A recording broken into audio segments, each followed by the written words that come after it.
नागरिकों के लिए सभी परियोजनाएं लाभदायी साबित होंगी, इसमें कोई संदेह नहीं है। देवी और सज्जनों, राष्ट्र की उन्नति के लिए दिन रात एक करने वाले, देश की छवि अंतर्राष्ट्रीय स्तर पर उजागर करने वाले विकास पुरुष भारत के प्रधानमंत्री माननीय श्री नरेंद्र मोदी जी से मैं आग्रह करती हूं कि आज के इस अत्यंत आनंद के अवसर पर अपने बहुमूल्य विचारों की सौगात से हमें उपकृत करें।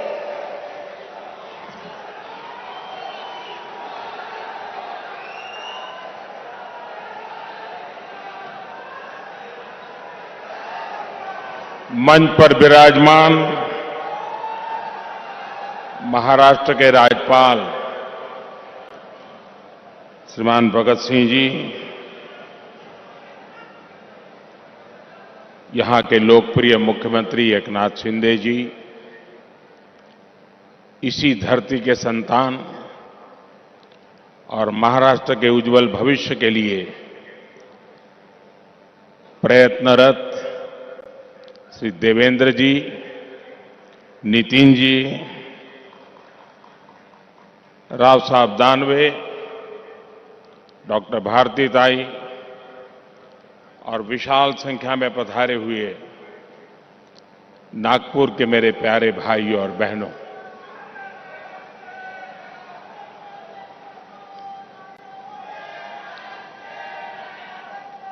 आज संकष्टी चतुर्थी आहे।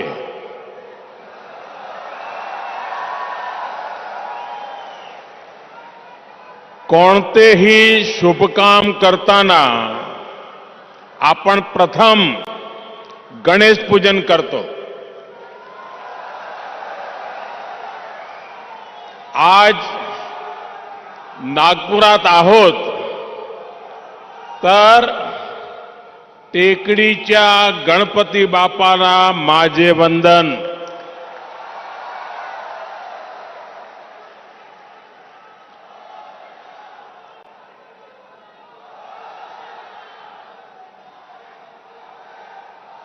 ग्यारह दिसंबर का आज का दिवस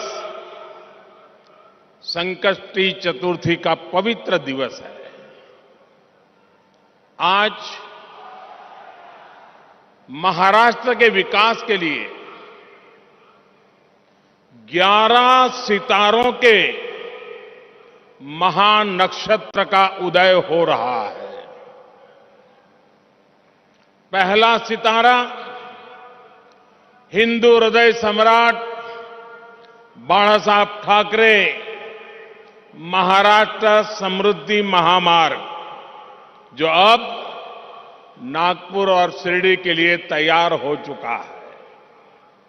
दूसरा सितारा नागपुर एम्स है, जिसका लाभ विदर्भ के एक बड़े क्षेत्र के लोगों को होगा। तीसरा सितारा नागपुर में national institute of one health की स्थापना है। चौथा सितारा रक्त संबंधी रोगों की रोकथाम के लिए चंद्रपुर में बना आईसीएमआर का रिसर्च सेंटर है। पांचवा सितारा पेट्रोकेमिकल क्षेत्र के लिए बेहद अहम सीपेट चंद्रपुर की स्थापना है। छठा सितारा नागपुर में नाग नदी के प्रदूषण को कम करने के लिए शुरू हुआ प्रोजेक्ट। सातवां सितारा नागपुर में मेट्रो फेज 1 का लोकार्पण और दूसरे फेज का शिलान्यास है। आठवां सितारा नागपुर से बिलासपुर के बीच आज प्रारंभ हुई वंदे भारत एक्सप्रेस है। नवा सितारा नागपुर और अजनी रेलवे स्टेशन के पुनर्विकास की परियोजना है। 10वां सितारा अजनी में 12,000 हॉर्स पावर के रेल इंजन के मेंटेनेंस डिपो का लोकार्पण है। 11वां सितारा नागपुर इटारसी लाइन के कोहली नरखेड़ रूट का लोकार्पण है। 11 सितारों का यह महानक्षत्र महाराष्ट्र के विकास को नई दिशा देगा, नई ऊर्जा देगा। आजादी के 75 साल के अमृत महोत्सव में 75,000 करोड़ रुपए के इन विकास कार्यों के लिए महाराष्ट्र को, महाराष्ट्र की जनता को बहुत बहुत बधाई।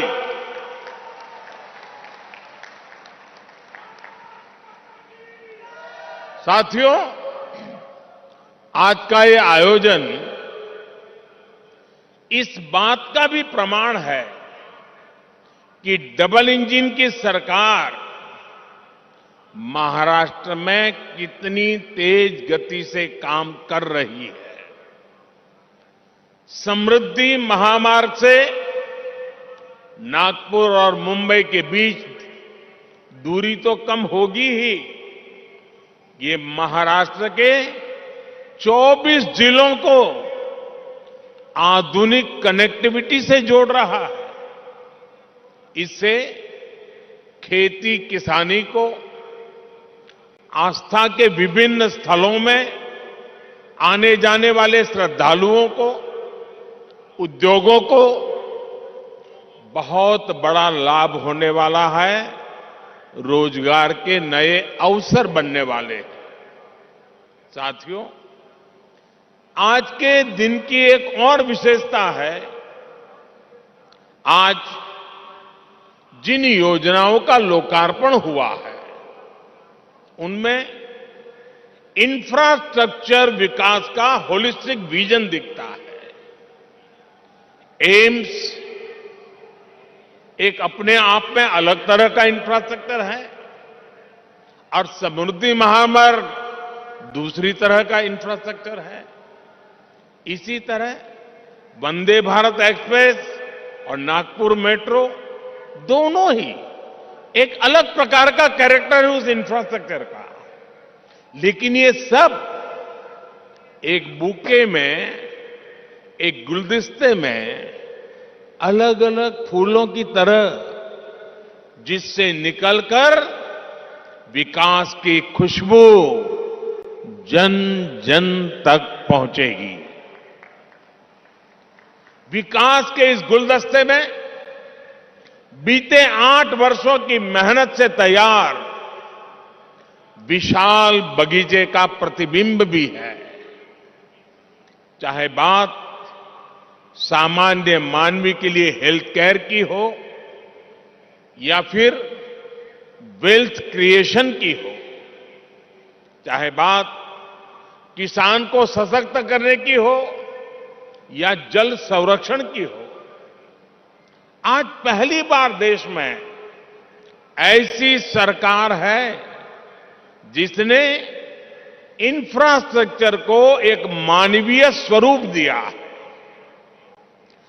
इंफ्रास्ट्रक्चर का एक ऐसा ह्यूमन टच जो आज हर किसी के जीवन को स्पर्श कर रहा है।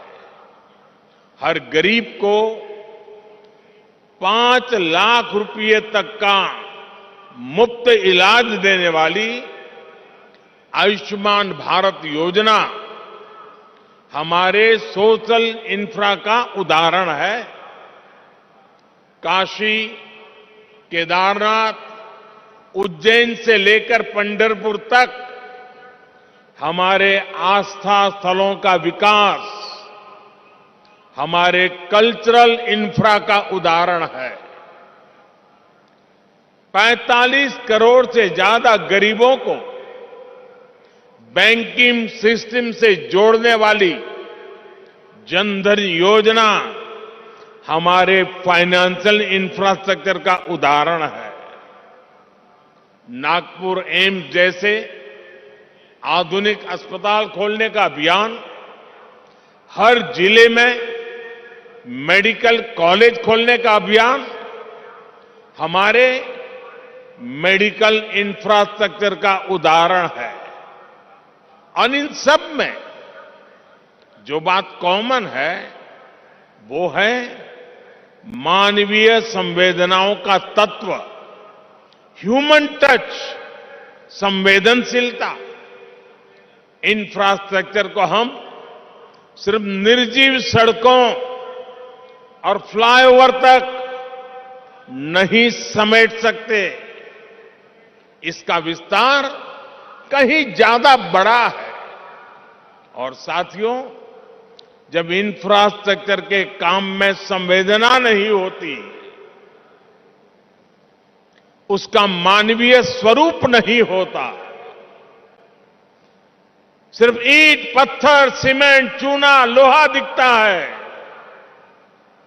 तब उसका नुकसान देश की जनता को उठाना पड़ता है, सामान्य मानवी को उठाना पड़ता है। मैं आपको गोसीखुर्द डैम का उदाहरण देना चाहता हूं।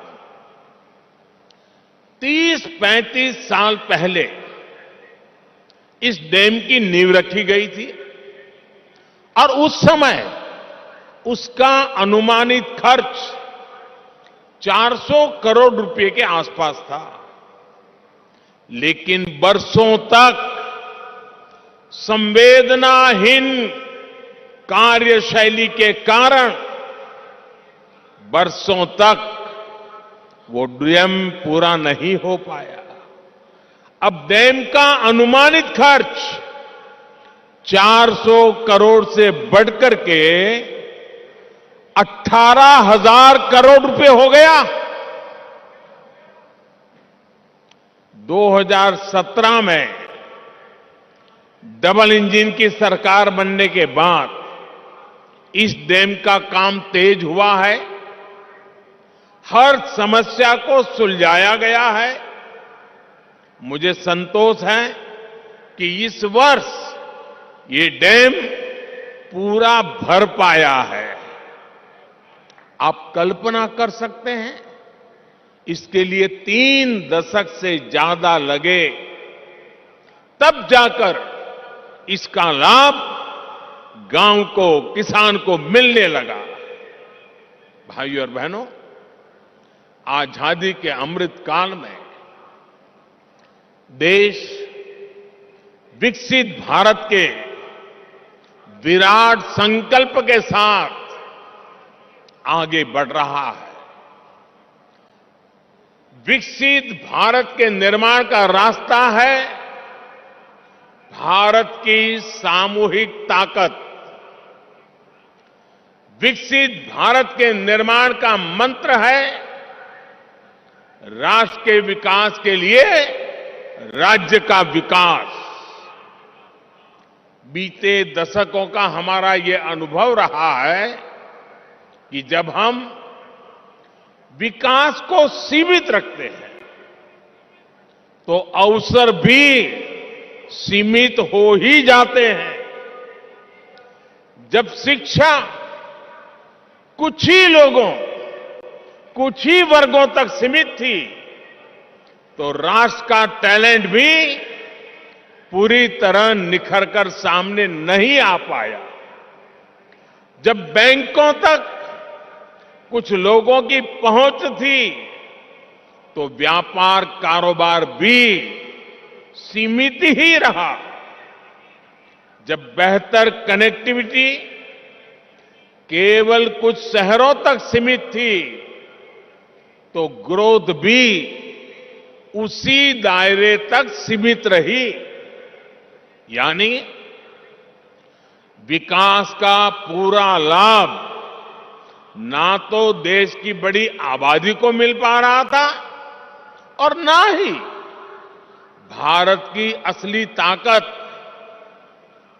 उभर कर सामने आ पा रही थी। बीते 8 वर्षों में हमने ये सोच और अप्रोच दोनों बदली है। हम सबका साथ, सबका विश्वास, सबका विकास और सबका प्रयास, इस पर बल दे रहे हैं। और जब मैं सबका प्रयास कहता हूं तो इसमें हर देशवासी शामिल है और देश का हर राज्य शामिल है। छोटा बड़ा जो भी हो, सबका सामर्थ्य बढ़ेगा तब जाकर भारत विकसित बनेगा। इसलिए हम उनको प्रोत्साहित कर रहे हैं जो पीछे रह गए, वंचित रह गए, जिनको छोटा समझा गया, यानी जो पहले वंचित था वो अब हमारी सरकार की वरीयता में है। इसलिए आज छोटे किसानों के लिए वरीयता के आधार पर काम किया जा रहा है। पीएम किसान सम्मान निधि का बड़ा लाभ यहां विदर्भ के किसानों को भी मिला है। ये हमारी ही सरकार है जिसने पशुपालकों को वरीयता देते हुए किसान क्रेडिट कार्ड की सुविधा से जोड़ा है।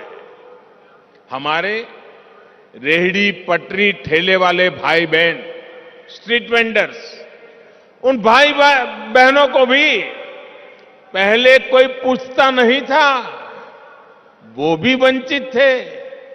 आज ऐसे लाखों साथियों को भी वरीयता देते हुए बैंक से आसान ऋण मिल रहा है।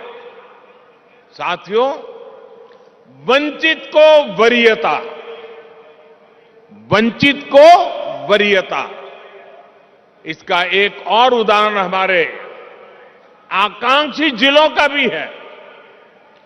देश में 100 से अधिक जिले ऐसे हैं जो आजादी के इतने दशकों बाद भी विकास के अनेक पैमानों पर बहुत पीछे थे।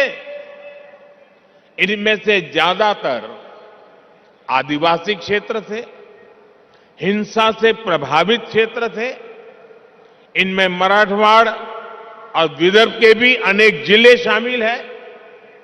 बीते 8 वर्षों से हम देश के ऐसे ही वंचित क्षेत्रों को तेज विकास की ऊर्जा का नया केंद्र बनाने पर बल दे रहे हैं।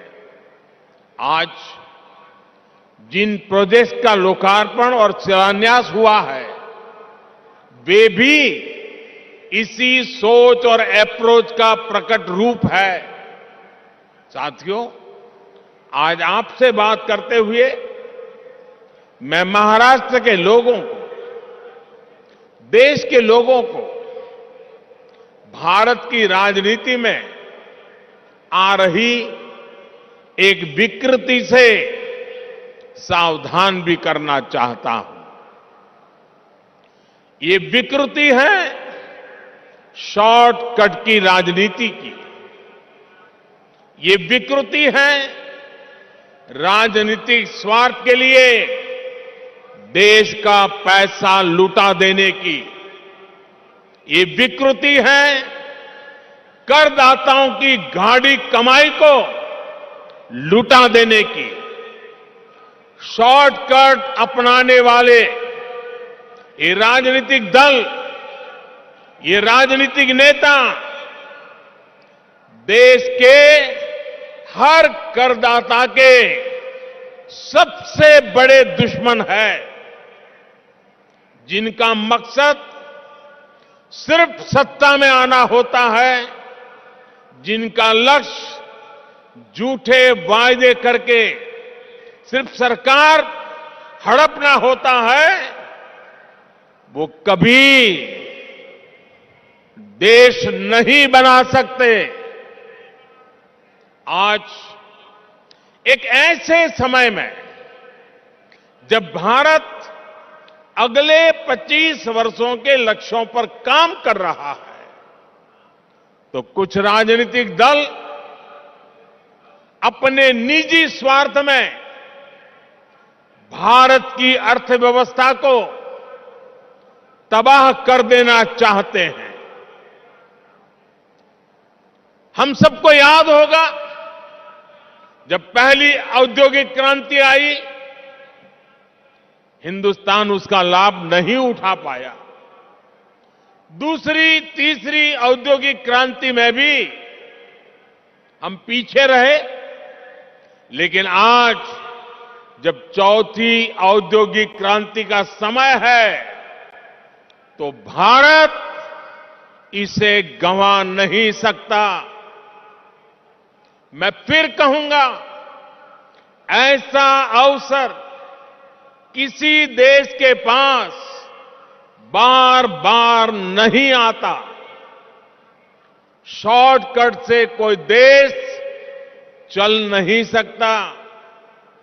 देश की प्रगति के लिए स्थायी विकास, स्थायी समाधान के लिए काम करना, एक लॉन्ग टर्म विजन बहुत ही जरूरी है। और स्थायी विकास के मूल में होता है इंफ्रास्ट्रक्चर। एक समय दक्षिण कोरिया, साउथ कोरिया भी गरीब देश था, लेकिन इंफ्रास्ट्रक्चर के माध्यम से उस देश ने अपना भाग्य बदल दिया। आज खाड़ी के देश इतना आगे इसलिए भी है, और लाखों भारतीयों को वहां रोजगार मिलता है, लाखों भारतीयों को, क्योंकि उन्होंने भी बीते 3-4 दशकों में अपने इंफ्रास्ट्रक्चर को मजबूत किया है, आधुनिक किया है और फ्यूचर रेडी किया है। अरे कब आपको पता होगा, आज हिंदुस्तान के लोगों को सिंगापुर जाने का मन करता है। कुछ दशक पहले तक सिंगापुर भी एक सामान्य आइलैंड कंट्री हुआ करता था। फिशरीज से कुछ रोजी रोटी लोग कमा लेते थे, लेकिन सिंगापुर ने इंफ्रास्ट्रक्चर पर निवेश किया, सही आर्थिक नीतियों पर चला, और आज वो दुनिया की अर्थव्यवस्था का इतना बड़ा केंद्र बना हुआ है। अगर इन देशों में भी शॉर्टकट की राजनीति हुई होती, टैक्स पेयर का पैसा लुटाया गया होता, तो ये देश कभी उस ऊंचाई पर नहीं पहुंच पाते जहां आज है। देर से ही सही, भारत के पास अब यह अवसर आया है।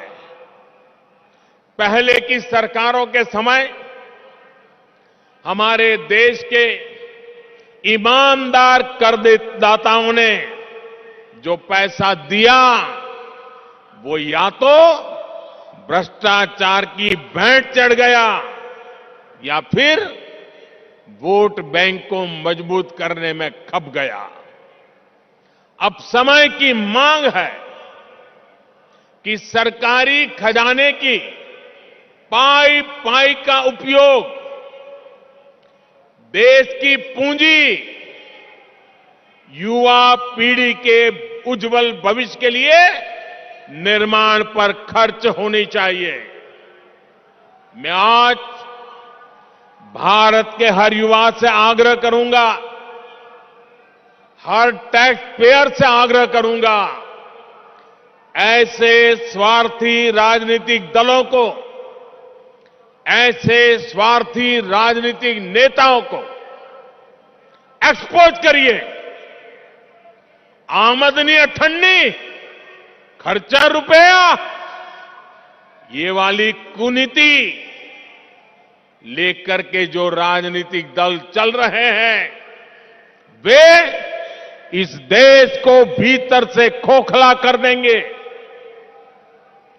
दुनिया के कई देशों में हमने आमदनी अठन्नी, खर्चा रुपया, ये ऐसी कुनीति की वजह से पूरी अर्थव्यवस्था को तबाह होते देखा है। हमें मिलकर भारत को ऐसी कुनीति से बचाना है। हमें याद रखना है, एक और आमदनी अठन्नी खर्चा रुपया, ये वाली दिशाहीन कुनीति और सिर्फ स्वार्थ है। वहीं दूसरी ओर देश हित और समर्पण भाव है। स्थायी विकास, स्थायी समाधान का प्रयास है। आज भारत के युवाओं के पास जो अवसर आया है, वो हम ऐसे ही जाने नहीं दे सकते। और मुझे खुशी है कि आज देश में स्थायी विकास और स्थायी समाधान को सामान्य मानवी का भी जबरदस्त समर्थन मिल रहा है। अभी पिछले सप्ताह गुजरात में जो चुनाव के नतीजे आए हैं, वो स्थायी विकास और स्थायी समाधान की आर्थिक नीति, विकास की रणनीति का परिणाम है। मैं शॉर्टकट अपनाने वाले ऐसे राजनेताओं को भी विनम्रतापूर्वक, आदरपूर्वक कहूंगा कि स्थायी विकास के विजन को समझिए, उसके महत्व को समझिए। आज देश के लिए उसकी कितनी जरूरत है, उसको समझिए। शॉर्टकट के बजाय स्थायी विकास करके भी आप चुनाव जीत सकते हैं, बार बार चुनाव जीत सकते हैं। ऐसे दलों को मैं कहना चाहता हूं, आपको डरने की जरूरत नहीं है। मुझे विश्वास है, जब आप देश हित को सर्वोपरि रखेंगे, तो शॉर्टकट की राजनीति का रास्ता भी जरूर त्याग करेंगे।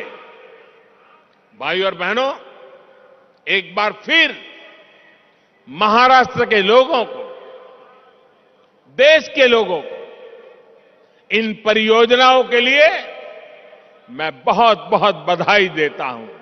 और मैं मेरे नौजवान दोस्तों से कहता हूं, ये जो मैंने आज 11 सितारे दिखाए हैं, जो मैंने आज 11 सितारों की आपके सामने गिनती की है, ये 11 सितारे आपका भविष्य गढ़ने वाले हैं, आपके लिए अवसरों को जन्म देने वाले हैं। और यही रास्ता है, यही रास्ता सही है। एषः पंथः, एषः पंथः, इस मंत्र को लेकर के आइए, पूर्ण समर्पण भाव से अपने आप को खपा दे। 25 साल का ये मौका हम जाने नहीं देंगे दोस्तों। बहुत बहुत धन्यवाद।